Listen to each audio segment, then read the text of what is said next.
Hi, welcome back. My name is Brittany and today's video is a January wrap-up. I hope you had a great reading month. I hope you had a really good start to your reading year.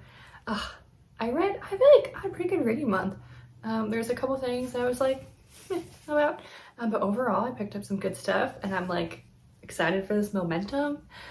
Yeah, so let's just talk about what I read. I read a total of 10 books in January, 5 physical, 5 audio. So I'll tell you how I enjoyed the story when I get to it. And I'll be telling you what I read in the order, except for one book. I read the first and second in a series, so I'll just talk about those together. Let's just dive right into the first book I read, which was Yumj and the Nightmare Painter by Brandon Sanderson. Yumj and the Nightmare Painter is part of Brandon Sanderson's secret projects that he released, I think last year. He started a Kickstarter the year before, and then last year everything got released so you could pledge however much for like different tiers, whether you wanted ebooks or audiobooks. If you wanted like swag to go with your like with the quarterly drops. These books were not planned in his timeline for the different stories, so it was a surprise when he came out with like 4 books in a year. This is the only secret project I have read so far. I've heard wonderful things about Trust of the Emerald Sea. I think I'll save that one for last because I've heard so many good things about it. Yumj and the Nightmare Painter is one of those stories. In this novel, we follow Yumj. She is a religious figure. She has a very like rigid day-to-day routine. Like she's dressed, she has ritual baths, she's fed, and then she like prays and moves stones as part of her religion. And she's it, like she's who the people go to worship, she's who communions with the spirits.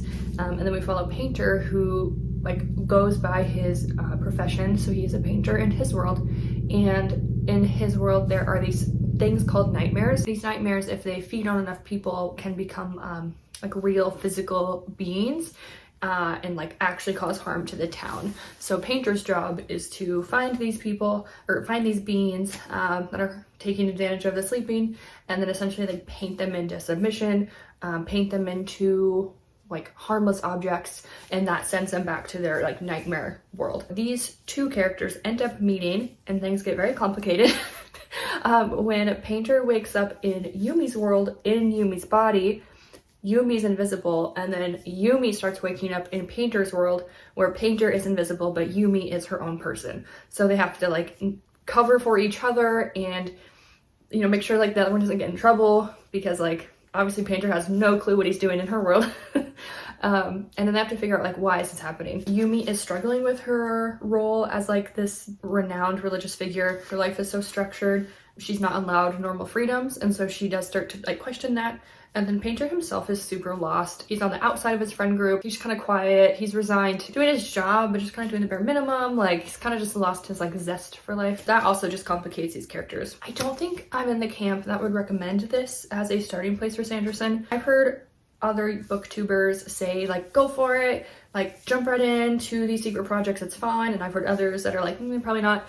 I think I'm more in that like probably not camp. I think you can still read this story and enjoy it, but there's going to be just a lot of things that don't make sense, but you can still get through the story without being utterly lost, because the main focus is on Yumj and Painter. There'll be references to design, cultivation, preservation. There is a very prominent character throughout all of Sanderson's Cosmere works, which is like his universe he's created. Like I read it, like I'm pretty caught up on Sanderson's stuff. There's a few times where I'm like, oh, I think that thing's important, but couldn't really remember, so maybe some of the impact was lost. It's got so much Cosmere stuff. I don't think it's a good starting point. Regardless, if you want to start there, go for it.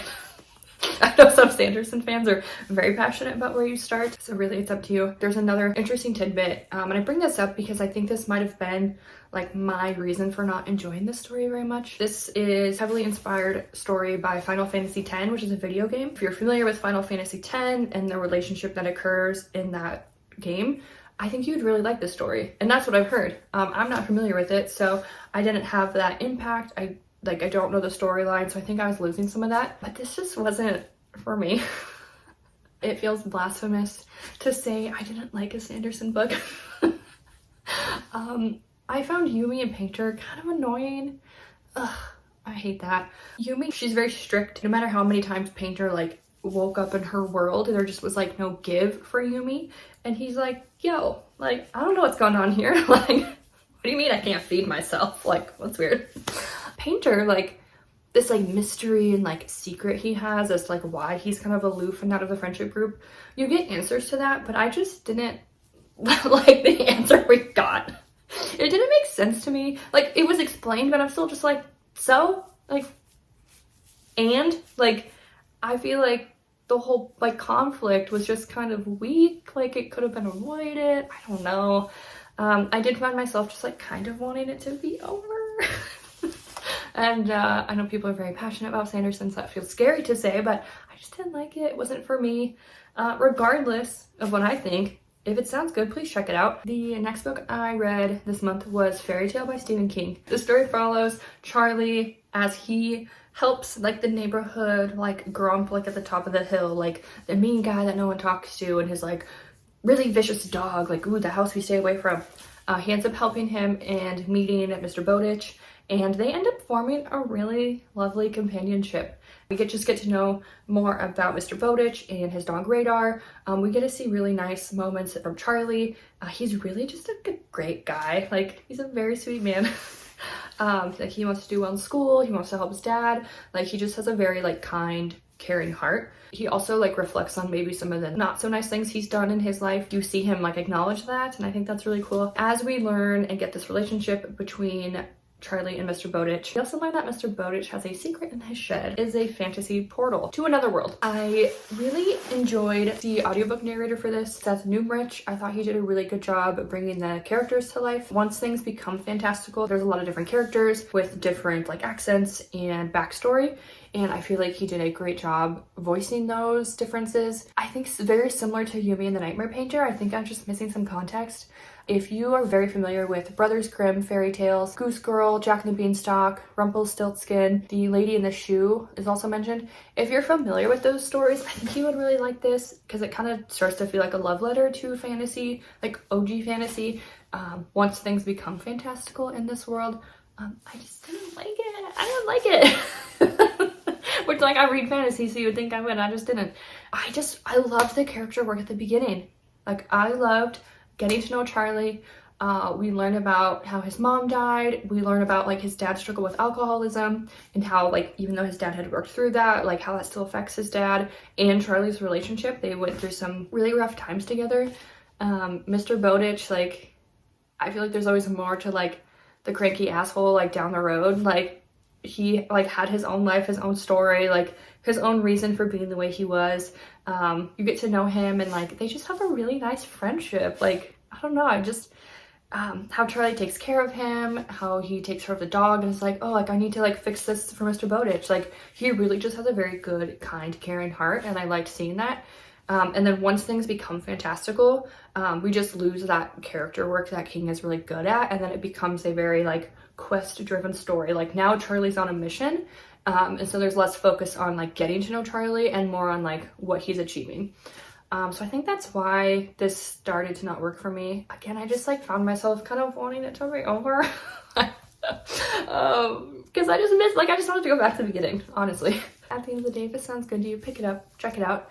I would recommend the audiobook version. Like I said earlier, I think that narrator really brings it to life. His voices were great. There's a character who can't hear as like the result of like this plight threatening the fantasy land. The voice he gives her is funny and like it fits the description. Like, she can't hear, so she just kind of yells everything. With their like fantastical slang and like way of speaking, and it was really funny. So I did like that. The next book I finished this month was another audiobook. This is Remarkably Bright Creatures by Shelby Van Pelt, narrated by Maren Ireland and Michael Urie. So the story follows Tova, and she's an elderly woman. Her son passed away kind of with like unknown circumstances. He's essentially been missing. I think he disappeared and was like pronounced dead when he was like 17, 18. And then her husband has passed away. So she's just this like old, sad, elderly woman working in an aquarium, just, you know, trying to do the best she can. And she ends up meeting Marcellus, who is an octopus. And he was the best part of the entire story. Marcellus has his own point of view, and I love when animals like can talk. It's like my favorite. And like the voice actor for Marcellus did a great job. Like, his voice was very like day 1700 of captivity, like almost like not disdainful, but like it sounded academic and like a little snooty, but also because like octopuses are incredibly smart, like the voice channeled that. Like he doesn't understand us silly humans, like type of voice. I just really like the octopus. We also meet Cameron and follow his story, and he's a very lost 30-year-old. Basically like he gets dumped, he gets kicked out, like his like luggage gets lost, he's out of money kind of thing, just like kind of down on his luck. So we follow Cameron, and ultimately Tova, Cameron, and Marcellus come together at the aquarium. The story took a different turn than I was expecting. There's a really nice mystery element around the disappearance and death of Tova's son. Like I said, I really like the octopus. He was so cool. A couple things I didn't like though. Cameron was kind of annoying, if I'm being honest. I don't know why, like I'm hating everybody lately, but like Cameron kind of drove me nuts.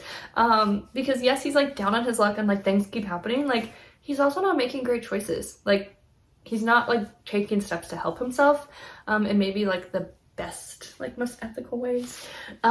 He does have a very nice redemption arc at the end. I feel like he kind of like finally, you're like, yeah, like you did it, Cameron. Like you didn't just run away. And then Tova, like, I don't know why this bothered me so much, but in the story, she ends up having a very minor ankle injury. Like she trips and falls off a stool, like either sprains or like a minor fracture to her ankle, and she has to wear a boot. In the grand scheme of falls that elderly could experience, like not a big deal. Like the ankle is not a big deal. If you crack your head and have a brain bleed or you break your hip, like that's pretty intense. But she hurt her ankle. And she was still walking around, she's still going to the grocery store, she's still driving herself, but she has this like slow, like resistant but acceptance into the idea of, well, I fell, I hurt my ankle, I might as well check into an old folks home. Let's sell the house and like, I guess I gotta do it because that's what I have to do. I'm elderly and I fell. No, like what? That drove me insane. Like Tova, like I said, you're driving, you're going to the store, like you're working, like those are huge things. Like I work in healthcare, and so I see that like loss of function, like I see when you can't do those things day to day. And so for like, she just like accepted it so easily, then she would like hesitate to do the paperwork, or like, I don't know, it's like she just was doing it because she felt like she should. And like that bothered me. Like Tova, it's your freaking ankle, like you're gonna be fine. I don't know, that really bothered me. It just was an interesting theme to like navigate. I don't know. She ends up making the right decision in my opinion. But it was just interesting to see that thought process. I do wonder if anyone else like picked up on that, or if that was just me like, I don't know, getting fired up about something very specific. But it would definitely take more than like my ankle in a boot to be like, okay, time to sell my home and like call it a day. Like, no. Anyways, I thought it was a great story, despite me slightly ranting. It was a good time. The next book I finished was another audiobook as well, and this is The Grace of Kings by Ken Liu, narrated by the one and only Michael Kramer. I love Michael Kramer as a narrator. He's done most of Brandon Sanderson's novels. He has such a great voice. Oh, he's got such a good voice. I just like to listen to anything he narrates.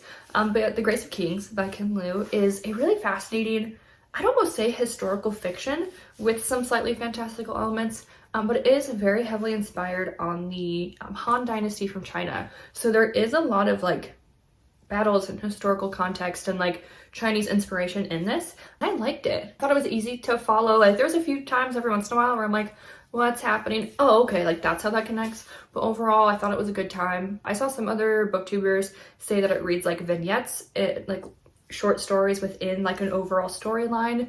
And I would agree, there's a few that kind of stand out, that you would maybe like jump to another character and get almost like a complete story. And then like that ending to that point of view would like come into play with our main characters. And you'd be like, oh, okay, I get it. You're feeling like Charlie from Always Sunny. Like it's all coming together. This story follows Kunigaru, and he is a bandit, he's a con man, he's a smooth talker, and he ends up meeting Mata Zindu when he was a baby. His uncle saves him, and he grows up to be this like huge monster of a man, like 7-8 feet tall with like double pupils and like very like stoic and serious, like, I will kill my enemies, like very serious. And then Cooney's over here like, what? These two men meet and they end up taking over the empire together, building a really great friendship and brotherhood, but then they find themselves on opposing sides. And you get to see how that happens. There's very much like an honor-based system in this story, like what I would think could be an easy conversation, like they just, no, you can't do that because that's against my honor. Like, I can't do that. So that was interesting and frustrating to read about. There's a female characters I really enjoyed. I liked all the political maneuvering, like you have the politicians whispering in like each of the ears. Another cool part was like you have the gods of the world and they will like come together and like argue over like who their champion is. And they're like also like pitting politicians against each other from like the heavens, and that was kind of fun because they're like, he was your favorite, wasn't he? You know. And I just feel like we don't always get like perspectives from, you know, whatever fantasy worlds, like religion or gods or lore, like you don't always get that. So to see them also like currently scheming was fun. It was a good time. I really enjoyed it. I'm excited to keep going and I will continue with this series. I believe there's 4 books in it. It's called The Dandelion Dynasty. I know a lot of people love the 2nd and 3rd books even more, so I am excited. I hope I love it just as much. And I'll be reading the rest of the series, hopefully soon. I need the rest of the audiobooks, essentially. I'll get on it. The next book I read in January, I actually read the Justice of Kings book 1 and the Tyranny of Faith book 2 and the Empire of the Wolf series by Richard Swan. Oh my god, these books are fucking fantastic. These are so good. Like, I cannot explain how good these are. This is a fantasy debut and trilogy from Richard Swan. He's a lawyer, so there's a lot of like law in here. Oh my gosh, I'm trying to not say the same thing I said in my last video. I just fucking love this. I will be reading the conclusion to this series this month. We follow Sir Conrad von Volt, and he's a justice for the Empire, and justices, they're investigator, policeman, judge, jury, executioner. With the will of the king behind them, they can basically do whatever. We also have Helena, who is Sir Conrad von Volt's clerk. She's learning with him, and the two of them investigate a murder of an aristocrat, and that just like explodes into a huge political coup. There's plots at play involving the church, involving the dark magic of the justices. Oh my god, like the 2nd book, there was no sophomore slump. There was no 2nd book syndrome where like the 1st is really good, the 2nd sucks, and then like the 3rd is amazing. No, the 2nd book was so fucking good. Oh my god. So much tension. A lot of the things that are introduced in this 1st book open up so much more in the 2nd one. I'm just so nervous how it's gonna end. Another like really cool thing I like about the story, and then I'll stop talking about it for at least a little bit, is it's narrated by Helena from the future. So she's reflecting back on her time with Sir Conrad, what had happened. I'm just so scared for everybody. I'm so excited to finish this series. Check it out. Oh my god. The next book that I finished is The Thursday Murder Club by Richard Osman, narrated by Leslie Manville. This was funny. I enjoyed this. So this follows I think 4 friends from an assisted living retirement community, and every Thursday they meet to talk about murder and cold cases, and that just sounds great. That's so much fun, just hanging out with the gang solving crime. However, the Thursday Murder Club gets their first big break when a murder happens very close to their facility. There's just like fuckery afoot in this book. It is so funny when I think about this like actually playing out. Like, you have these elderly people just straight up obstructing justice. Like, they're fucking with crime scenes, they're like interviewing people, like they're not law enforcement, but they're getting it done, and it's so funny. I had heard that this story is best enjoyed through audiobook because it's written by a British author and it's like read to you by a British narrator. You get like the pacing and like the tone of the humor because it's very different from American humor, and it was great. There was a few times where I was like legit laughing out loud because it was so funny. I thought it was really good. It's really cool because there's a lot of different things and questions throughout this murder that happens, and like you would think like it's all very connected, but it's connected in different ways that I was not expecting. There's some really good twists. There's definitely questions left unanswered. This is a series, so I'll definitely be continuing on. There's like an extra skeleton in a grave. A developer is murdered. One of our Thursday Murder Club members, his son is implicated. Like, oh, there's just so many questions. There's also a really cool scene where two characters are playing chess, and as they're having this very like much of a mind game, chess game happening, they're also having this conversation that is dancing around a topic. And it's like, you just, I don't know, like listening to it like play out, it was like the coolest thing I've ever heard. Because I'm like, oh my god, like they know, it was so stressful. But it was a really fun time and I'm glad I read it. I'm excited to keep going. The next book I finished was, oh my gosh, Starsight, which is book 2 for the Skyward series. Once I finish my reread, I'll shut up about it. I promise. Starsight, oh my gosh. Starsight follows Spensa, and she's trying to become a fighter pilot for her planet. So we see how that goes for her in book 1, and book 2, things open up. There's more politics, there's more alien forces at play and involved. I really love these first 2 a lot. They're narrated by Susie Jackson. That's how I've enjoyed the story. Oh man, yeah. It's just good. I can't really say too much about the second book, but it is a fun time if you want to check out a young adult sci-fi. The second to last book that I finished in January is The Will of the Many by James Islington, the Hierarchy series. This was really good. I liked it. It was on a lot of booktubers' best books of 2023, and I can see why. It did a lot of things that I enjoy in fantasy. It's a big bitch though. It's like a 620-page book. It's like, I read the ebook, but like it's probably like, it's huge. Chunky. It actually read pretty quick for how long it was. The story follows Vis. He's an orphan. He's working in a prison to make some side money. He also like joins fighting rings to like make some money too. And he accidentally gets the wrong attention. He catches the eye of a senator, a very wealthy senator, who's like, come here, child. Come to me. Basically, if you don't do what I want you to do, I'll kill you. So Vis is like, okay. So he is helping the senator, and the senator wants him to infiltrate the academy, which is the hierarchy's school for like, you know, wealthy, very prominent figures for their children to like go through so they can become the next generation of, you know, senators, military and religious leaders too. It's a very like cutthroat school. There's secrets there happening. So the senator that recruits Vis wants to know what's going on because it's very closed off if you're not in attendance of the school. So that's Vis's first problem. I have to like learn all these new politics. I've been an orphan. I've been out of this political system, infiltrate a school without getting caught and actually turning something up, because if I don't, I'm gonna die. Cool. But then he also, the plot thickens when he then finds himself approached by another group of individuals who are like, yeah, we also have a job for you. And if you don't do our job either, then we will also kill you and share some secrets. There's multiple things Vis has to navigate in order to not get killed by either group of people or get killed at school, because there's like not very nice people at school. It's a dangerous school. Yeah, it's really good. The world is interesting. The comp title for this is Red Rising, and I think I can see some similarities between our two main characters, but really the main one for me is just it's very Roman inspired. Red Rising is sci-fi. This feels kind of traditional fantasy so far. There's no space travel that I know of yet, but really just like that Roman inspired words. Like they have like Roman architecture that's described, like some of the outfits are very Romanesque. The actual hierarchy structure is, but after that, like I don't think it's really that similar. This world is cool. So you have this thing called will. It can essentially be taken from you. I like understand this as almost like a life force.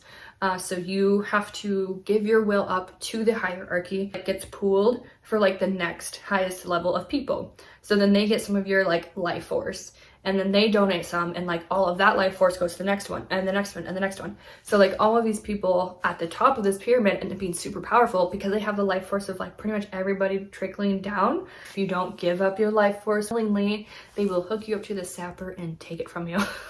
So that is what Vis is trying to avoid with all of these things. I almost like fucked up reading this and like missed the ending. So I finished what I thought was the end of the book because the Kindle popped up like the rate me screen. I'm like, cool, done. Like that was a great ending. And then I just happened to like to pick up my Kindle later that day, and I noticed there was like an epilogue, and I read the epilogue and like my fucking jaw was on the floor. What? The ending of the book was super explosive. There's just so much like political fuckery. Like you like don't know who to trust and you're like questioning everybody, and then like things happen and you're still like you feel like you have answers and you know what's going on, and then more things happen and you're like, oh my god. Just nuts. I thought it was a really good time. I'm excited to check out James Islington's backlist, and then I'm also like super excited for the next book in the series. I did look at his website. He says he's gonna update it quarterly. As of December 2023, James hopes to have the book submitted to the publisher for maybe a 2024, early 2025 release, but come March, he will update the progress on it. So hopefully we don't have to wait too long. That was really good. Whenever we do get that sequel, I'll probably reread it. Knowing what I know now at the end, I think there's some really cool things that I would maybe pick up on. Like, I don't know. I'm excited to see how it goes. I have some theories. I have some thoughts. I have some theories. I'm just excited. The last book I read is really fun. This is from an Alaskan author. How cool. I live in Alaska, and I just like, anytime I get to brag, I think it's kind of neat. This is All the Fragile Hearts by M.T. Solomon, and it was a really good fantasy romance. I enjoyed it. This follows Cecilia and her brother. They end up going to another kingdom after their father has a vision of like some darkness, like something bad is going to happen, and he wants him to investigate. So he sends them over there. Cecilia quickly finds herself in an arranged marriage, and obviously chaos ensues, right? What else can happen? One thing that was really refreshing about this novel is our main character is almost 30. And the main male character, Victor, he is almost 40. And that was just really nice. It seems to be the trend right now in fantasy, and just like the preferred age range of our characters for females is like 16 to 22, 23. And then our main male characters are like 500 years old. Let's be real. And I've just found myself, as I've entered my 30s, getting really annoyed at younger main characters. Yeah, there's no way at 18 I could have been doing some of the shit they were doing. Like, this is very young and dumb. There's no way. It just doesn't seem realistic anymore. So I am struggling to connect to younger main characters. But it was really refreshing. I'm like, yes, my people. The elderly, I love it. I know that a lot of people have preferences with their fantasy romance, whether they want like 5 chili peppers, like a spicy, sexy, smutty time, or no chili peppers. That is like, I feel like the unspoken agreed upon smut spice rating scale.